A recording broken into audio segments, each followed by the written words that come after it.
दोस्तों, दिलीप कुमार अब हम में नहीं रहे, लेकिन उनकी बहुत सारी यादगार फिल्में हैं। उनको जितनी दफ़ा भी देखा जाए तो दिल नहीं भरता, बल्कि आज के अदाकारों में भी अगर देखा जाए जो अच्छी एक्टिंग करते हैं तो उनके अंदर दिलीप कुमार ही नजर आता है। दिलीप कुमार की पहली फिल्म तो सबको मालूम है, ज्वार-भाटा थी, और उसके बाद उनकी मशहूर फिल्म थी जुगनू, जिसमें गुलकारा नूरजहां ने बतौर हीरोइन किरदार अदा किया था। और मज़े की बात यह है कि हम एक क्लिप भी आपके साथ शेयर करें आगे जाकर, जिसमें वो नूरजहां के साथ पंजाबी में बात कर रहे हैं। लेकिन आज हम रोशनी डालेंगे उनकी 10 मशहूर फिल्मों जो कि सुपरहिट साबित हुई। सबसे पहले बात करते हैं 1949 की। फिल्म का नाम है अंदाज। 70 साल कबल रिलीज होने वाली ये फिल्म दिलीप कुमार के चाहने वालों को आज भी याद है।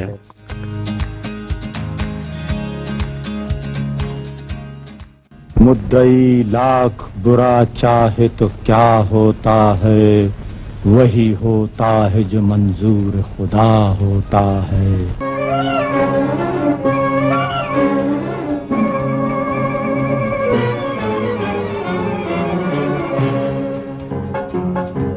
इस फिल्म में पहली बार उन्होंने एंटी हीरो का किरदार अदा किया, यानी कि वो हीरो में के किरदार में नहीं थे, बल्कि उन्होंने एक विलन का किरदार अदा किया। महबूब खान की डायरेक्शन में बनने वाली फिल्म अंदाज में दिलीप कुमार ने एक ऐसे नौजवान का किरदार अदा किया था कि वो जिस लड़की से मोहब्बत करता है उसकी शादी किसी और से हो जाती है, लेकिन वो दोनों एक दूसरे से दोस्ती ख़त्म नहीं करते। बाद में उसके शोहर को अपनी बीवी के दोस्त से इतनी नफरत हो जाती है कि वो उस पर कातलाना हमला कर देता है। अंदाज में दिलीप कुमार के मद्दे मुकाबल थी अदाकारा नरगिस और सीनियर अदाकार राज कपूर उसमें शामिल थे। आप हैं कहाँ? जरा होश में आ लेने। राज कपूर और दिलीप कुमार के वालिद भी आपस में गहरे दोस्त थे। ये वाहिद फिल्म थी जिसमें इन दोनों अदाकारों ने एक साथ काम किया। हालांकि दिलीप कुमार ने बाद में पृथ्वीराज कपूर और उनके खानदान के कई अफराद के साथ काम किया। राज कपूर और नरगिस ने भी इस फिल्म में लाजवाब अदाकारी की, लेकिन दिलीप कुमार ने इन सबको अपनी जानदार परफॉर्मेंस से पीछे छोड़ दिया। इस फिल्म से उन्होंने इस ट्रेंड का आगाज किया कि जिसमें फिल्म का मरकजी किरदार आखिर में मर जाता है, और जब जब दिलीप कुमार ऑन स्क्रीन मरे हैं उनकी फिल्म हिट हो जाती है।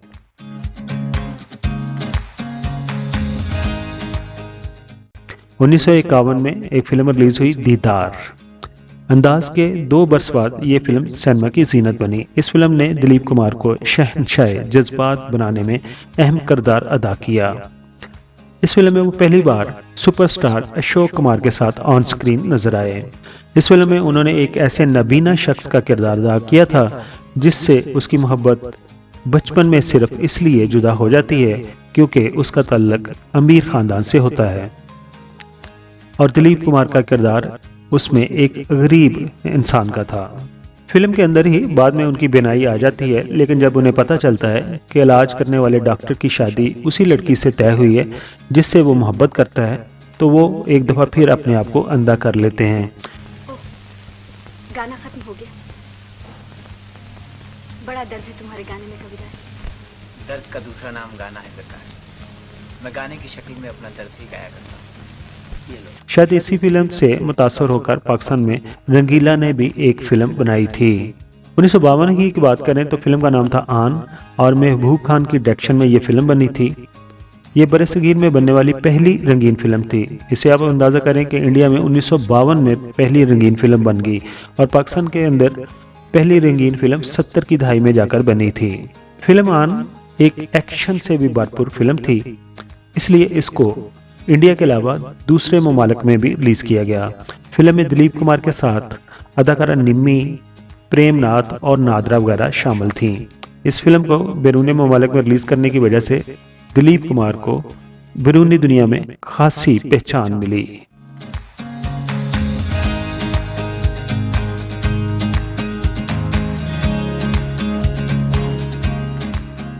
1955 की एक फिल्म की बात करते हैं। फिल्म का नाम है देवदास। देवदास बहुत कम लोगों को पता है कि ये पहले भी बन चुकी है। लोग सिर्फ शाहरुख खान की देवदास को याद करते हैं। देवदास के बारे में ये भी बताता हूँ, ये एक बंगाली नावल नगार चंदर चट्टपा ने लिखी थी। इस फिल्म में दिलीप कुमार देवदास के नाम से जाने पहचाने जाते हैं, और इस फिल्म में हीरोइन का किरदार अदा किया था विजंती माला ने।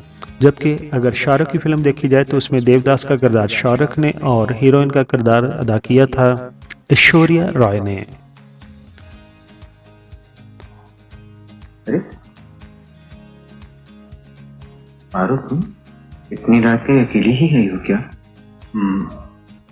बरामदे में नौकर चाकर थे, उनकी भी नजर पड़ी होगी। शायद पड़ी हो। इस फिल्म में दिलीप कुमार की अलमिया अदाकारी ने न सिर्फ उस वर्ष उनको अवार्ड दिलवाए बल्कि उन्हें बॉलीवुड का सफ़े अव्वल का अदाकार भी बना दिया।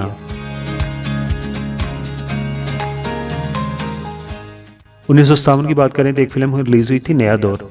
नए दौर की अगर बात करें तो ये फिल्म मेलोडी से भरपूर है, इसके गाने बहुत अच्छे हैं। इस फिल्म में दिलीप कुमार ने एक ऐसे देहाती का किरदार अदा किया था जो अपने गांव वालों की खातिर मुखालिफ कुव्वतों से लड़ जाता है। फिल्म में विजंती माला और अजीत ने मरकजी किरदार अदा किए थे। इस फिल्म की कामयाबी ने दिलीप कुमार को उनका मुसलसल तीसरा फिल्म फेयर अवार्ड भी दिलवा दिया था। शंकर, मुझसे नाराज हो गया? इतना तो न गिराओ मुझे। गिरा तो मैं, तेरा क्या गया? तेरा क्या गया? बड़ी भूल की मैंने जो तुमसे प्यार किया। फिल्म की कहानी दो दोस्तों के गिर्द घूमती है जो एक ही लड़की से मोहब्बत करते हैं और इस स्टोरी के दौरान ही शहर से एक बिजनेसमैन बस लेकर गांव आ जाते हैं और नई बस को गांव वाले एक्सेप्ट नहीं करना चाहते, तो दिलीप कुमार बस के साथ रेस लगा देते हैं और पहले वो गांव में पहुंच जाते हैं और लोगों का दिल जीत लेते हैं। फिल्म के गाने बहुत मशहूर हैं, अगर आपको टाइम मिले तो डिस्क्रिप्शन में इसका लिंक मौजूद है, ज़रूर देखिएगा। फिल्म नया दौर ही ऐसी फिल्म थी जिसको देखकर मरूफ अदाकार आमिर खान ने फिल्म लगान बनाई थी। बात करते हैं 1960 की। फिल्म रिलीज हुई थी मुगले आजम। आपको सुनकर ये तज्जब होगा कि दिलीप कुमार इस फिल्म में मरकजी किरदार अदा नहीं कर रहे थे, उन्होंने शहजादा सलीम का किरदार अदा किया था, लेकिन वो इस कदर पॉपुलर हो गए कि लोग मरकजी किरदारों को भूल गए। फिल्म मुगले आजम की कहानी इम्तियाज़ अली ताज के मशहूर ड्रामे अनारकली से माखज़ थी, जिसमें शहजादा सलीम को कनीज़ अनारकली से मोहब्बत हो जाती है, लेकिन उनके वालिद शहनशाह अकबर अनारकली को दीवार में चुनवाकर उसे शहजादे को गुमराह करने की सज़ा देते हैं। ये बताता जो जहाँ पर अनारकली को चुनवाया गया था जिंदा, वो लाहौर के अंदर दरिया रावी में मौजूद एक जगह है। इस फिल्म में मरकजी किरदार तो पृथ्वी राज कपूर ने अदा किया था। ये भी बताता जाऊँ पृथ्वी राज कपूर का तल्लुक फैसलाबाद से था, जबकि अनारकली के रूप में मधुबाला मौजूद थी। दिलीप कुमार और मधुबाला के रोमानवी मनाजर ने इस फिल्म को 4 चांद लगा दिए थे। गंगा जमुना।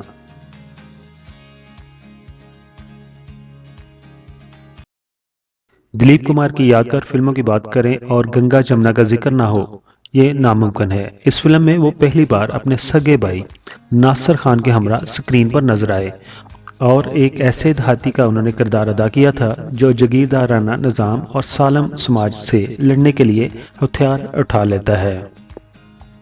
इस फिल्म में उन्होंने विजंती माला और नासिर खान के हमरा काम किया था। फिल्म के आखिरी सीन में उनकी अदाकारी इस कदर जानदार थी कि आगे आने वाली फिल्मों में कई हीरोज़, जिनमें अमिताभ बच्चन भी शामिल हैं, उसी अंदाज के क्लाइमैक्स में वो मरे, यानी कि हीरो मर जाता है। गंगा नहीं, नहीं गंगा, मुझे माफ कर दे, मैं तेरे पैर छूता हूँ गंगा। मोरी धन्नो के पैर छू रे, मोरी माँ के पैर छू, मोरे मुन्ना के पैर छू, तू उन सब का हमसे छीन ले गया हरामखोर। नहीं गंगा, नहीं गंगा, हाथ मत। राम और श्याम 1967 में ये फिल्म रिलीज हुई थी। वैसे तो बॉलीवुड में राम और श्याम से कबल भी कई ऐसी फिल्में बनी जिनमें हीरो ने 2 किरदार अदा किए। इस फिल्म में उन्होंने डबल रोल अदा किया और एक खास मकाम बॉलीवुड में हासिल कर लिया। इस फिल्म में ट्रेजेडी किंग दिलीप कुमार पहली मर्तबा डबल रोल में नजर आए, लेकिन साथ ही वो कॉमेडी वगैरह भी करते नजर आए। फिल्म में उनके साथ थी वहीदा रहमान और मुमताज़। पहले तो वो फिल्म के हीरो होते थे तो उनके सामने किसी की नहीं चलती थी, अब तो फिल्म में उनके 2 रोल थे तो कोई दूसरा उनके सामने कैसे खड़ा हो सकता है। जैसा कि हमें मालूम है कि 80 की दहाई में अमिताभ बच्चन की गूंज आम थी, लेकिन अगर अमिताभ बच्चन के यंग एंग्री मैन को काबू करना था तो उसके लिए उनसे बड़ा भी यंग एंग्री मैन चाहिए था। तो रमेश सप्पी ने वो इंतखाब किया दिलीप कुमार का। इस फिल्म में दिलीप कुमार ने एक ऐसे शख्स का किरदार अदा किया था जो एक फर्जशनास पुलिस अफसर है और गवाहकारों से अपने बेटे की रिहाई की भीख नहीं मांगता, जिसकी वजह से उनका बेटा उनसे दूर हो जाता है। फिल्म की कास्ट में शामिल थी राखी, स्मिता पटेल और अमरीश पुरी। इस फिल्म के आखिरी सीन को अमिताभ बच्चन की मौत और दिलीप कुमार की अदाकारी ने अमर कर दिया था।